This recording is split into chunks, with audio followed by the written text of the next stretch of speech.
खाली पेट सवेरे 50 ml गोधन अर्घ या गोमूत्र पीजिए और उसके बाद दिन में 5 से 10 बार हल्दी का सेवन कीजिए और कोरोना महामारी को इस भारत की धरती से भगाने में बैरिया से शुरुआत किया जाए। मुझे पूरा भरोसा है इसका लाभ 100% आप सबको मिलेगा। इसका सेवन कीजिए। मैं अपने अनुभव को आप तक भेजा। बहुत बहुत धन्यवाद। जय हिंद दर्शकों। दोस्तों, क्या आपको कोरोना वायरस कभी हुआ था या अगर कभी हो तो यहाँ पर जो वीडियो आप लोगों ने देखा तो यह बीजेपी के यूपी के एक बहुत बड़ा एमएलए है और कहने का एक साइंटिस्ट भी है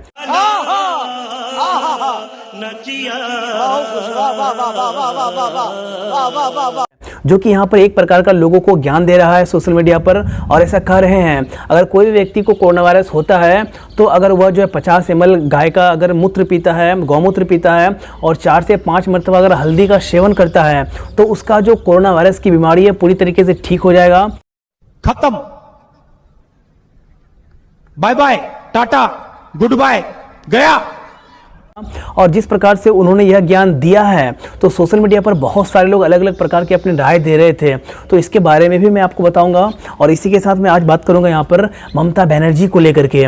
दोस्तों, ममता बनर्जी यहाँ पर सुप्रीम कोर्ट पहुँच चुकी है पूरे देश के तमाम लोगों को और यहाँ पर वैक्सीन फ्री में दिलवाने के लिए। तो आखिर पूरा मामला क्या है इसके बारे में भी मैं आपको बताऊँगा। और इसी के साथ मैं बात करूँगा आज यहाँ पर दिल्ली में एक जो है कमांडर की मौत हो चुकी है जो कि NSG की कमांडर है। उसे जो है कोरोना वायरस था लेकिन बेड नहीं मिलने के कारण उसकी मौत रास्ते में हो चुकी है।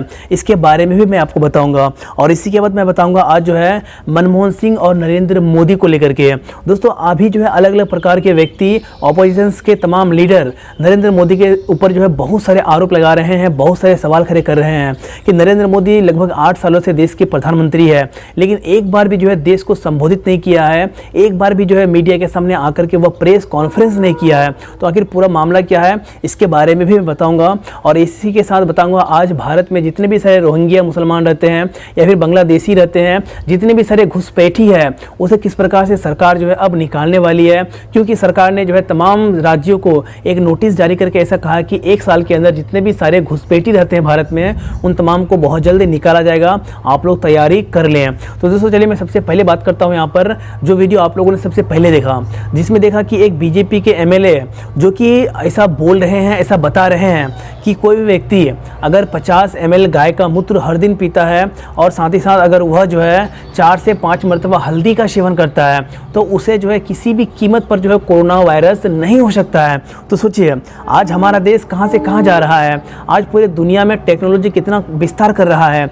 और कुछ ऐसे लोग हैं जो पूरी तरीके से अंधभक्त बने हुए हैं, कुछ ऐसे लोग हैं जो पूरी तरीके से खुद तो बेवकूफ़ हैं लेकिन तमाम लोगों को भी बेवकूफ़ और बोल सकते हैं कि चूतिया बनाना चाहते हैं।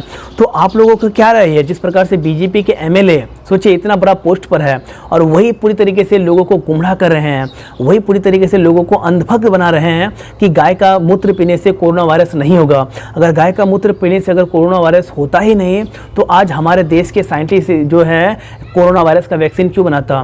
पूरी दुनिया के लोग बड़े बड़े साइंटिस्ट तमाम देश जो है कोरोना वायरस को भगाने के लिए अलग अलग प्रकार की PPE किट हो जाए, मास्क हो जाए, सैनिटाइजर हो जाए, वैक्सीन हो जाए, दवाइयाँ हो जाए, तो इन तमाम चीज़ों की क्या ज़रूरत थी।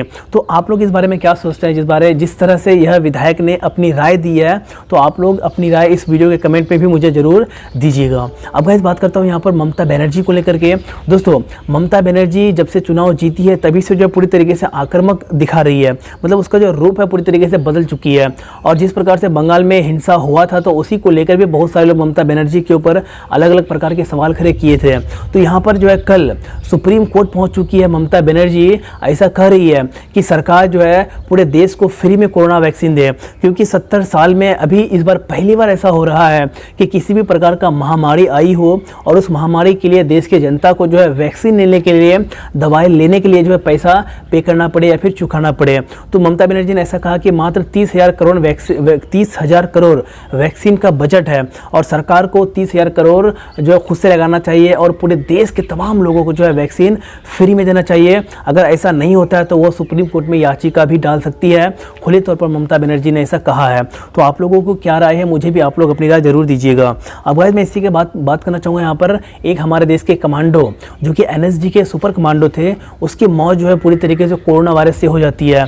और यहाँ पर दुख की बात यह नहीं है कि उसे कोरोना वायरस हुआ था, बल्कि यहाँ पर दुख की बात यह है कि उसे ICU में बेड नहीं मिल पाया। जी हाँ, आज जो है पूरे देश की जो हालत है ना, बहुत ज़्यादा गंभीर हो चुकी है। बहुत सारे लोग इस बीमारी को बहुत हल्के में ले रहे हैं, बहुत सारे लोग मजाक उड़ा रहे हैं और बहुत सारे लोग यहाँ पर घोटालाबाजी कर रहे हैं। जैसे कि बिहार में हो जाए, दिल्ली में हो जाए, और भी कई जगहों में जो है इस ऑक्सीजन को लेकर के, दवाई को लेकर के, मास्क को लेकर के, वैक्सीन को लेकर के, एम्बुलेंस को लेकर के अलग अलग प्रकार के घोटाले हुए हैं। तो NSG के कमांडो को जिस प्रकार से कोरोना का बेड नहीं मिला, ICU का बेड नहीं मिला और उसकी मौत जो है रास्ते में ही हो चुकी है, हॉस्पिटल के बाहर ही हो चुका है, क्योंकि उसे बेड ही नहीं मिल पाया।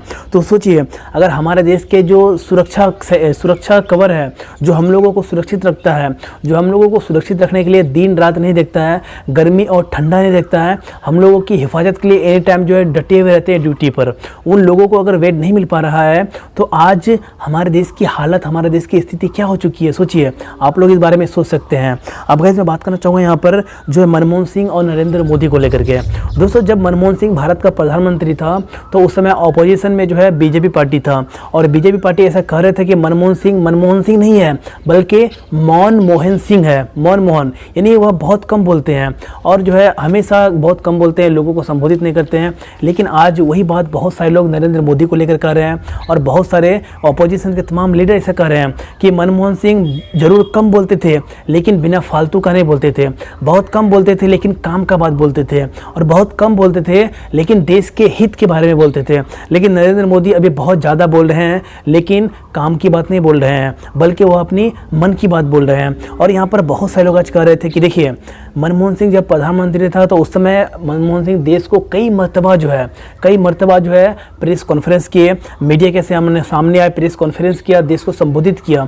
लेकिन 8 साल नरेंद्र मोदी का प्रधानमंत्री बनने का हो चुका है, लेकिन देश के मीडिया के सामने आकर वह एक बार भी जो है प्रेस कॉन्फ्रेंस नहीं किया। सोचिए, प्रेस कॉन्फ्रेंस एक देश की नेता, जिससे उम्मीद जो है पूरा जनता लगाए बैठी है, जिससे उम्मीद जो है देश के तमाम लोग लगाए बैठे हैं, और कहीं ना कहीं अगर वह व्यक्ति, वह नेता, वह सुप्रीम लीडर अगर जो है देश को संबोधित नहीं करता, प्रेस कॉन्फ्रेंस नहीं करता है, तो इससे कहीं ना कहीं किसी भी देश की जो स्थिति है, किसी भी देश की जो डेमोक्रेसी है, सोचिए कितना ज़्यादा कमज़ोर हो चुकी है, कितना ज़्यादा दबाव में गुजर रहा है। इसके बाद में बात करना चाहूँगा यहाँ पर बांग्लादेशी और रोहिंग्या मुसलमानों को लेकर के। दोस्तों, यहाँ पर मुसलमानों को लेकर के नहीं, बल्कि जो भी व्यक्ति घुसपैठी है, चाहे वह रोहिंग्या है, बांग्लादेशी है, या फिर और भी किसी देश से अगर वो घुसपैठ करके भारत में आया है, तो उन तमाम नागरिकों के लिए, उन तमाम घुसपैठियों के लिए सरकार ने यहाँ पर जो है अपना नियम, अपना जो कार्रवाई है उसे सख्त करने जा रही है। और केंद्र सरकार जो है तमाम राज्यों के मुख्यमंत्री को एक नोटिस जारी किया है, और नोटिस जारी करके ऐसा कहा है कि अगर आपके राज्य में कोई भी रोहिंग्या या फिर बांग्लादेशी घुसपैठी रहते हैं तो उसे जो है 1 साल के भीतर निकाला जाएगा। बहुत जल्द जो है कानून और नियम बनाए जाएंगे। तो यहाँ पर केंद्र सरकार तमाम राज्यों को नोटिस जारी करके ऐसा कहा है। तो मैं आप लोगों से जानना चाहता हूँ कि अभी हमारा देश एक बहुत बड़ा महामारी के दौर से गुजर रहा है, और अभी क्या सरकार को इस तरीके का फैसला लेना चाहिए? मुझे ऐसा नहीं लगता है, क्योंकि सबसे पहले हमें जो हमारे ऊपर जो मुसीबत है, हमें पहले उस मुसीबत से छुटकारा पाना है। और अगर हम लोग इस मुसीबत से छुटकारा पा लेते हैं तो फिर आगे नियम नीतियाँ बनते रहेंगे, हम लोग उसे जो है आगे निकाल सकते हैं। मैं ऐसा नहीं कर रहा हूँ कि सरकार जो नोटिस जारी किया तो वो गलत है, पूरी तरीके से सही है, लेकिन अभी जो नोटिस जारी करने का समय है वह समय गलत है, क्योंकि सरकार का भी पूरा ध्यान होना चाहिए कि किस प्रकार से हमारे देश में जो लोग मर रहे हैं उन लोगों की हिफाजत करना। हमारे देश के जो लोग वैक्सीन के कारण, दवाई के कारण, या फिर जो भी स्वास्थ्य व्यवस्था के कारण मर रहे हैं, जो सिस्टम के कारण मर रहे हैं, जो हमारे देश के लाचार सिस्टम है, तो उस सिस्टम को किस प्रकार से सुधारा जाए, उस सिस्टम को किस प्रकार से मजबूत किया जाए, सरकार की नीति पहले यह होनी चाहिए। लेकिन जिस प्रकार से सरकार नोटिस जारी किया तो मुझे ऐसा लगता है कि अभी जारी नहीं करनी चाहिए। अब गाइस बात कर लेते हैं यहाँ पर प्रधानमंत्री को लेकर के।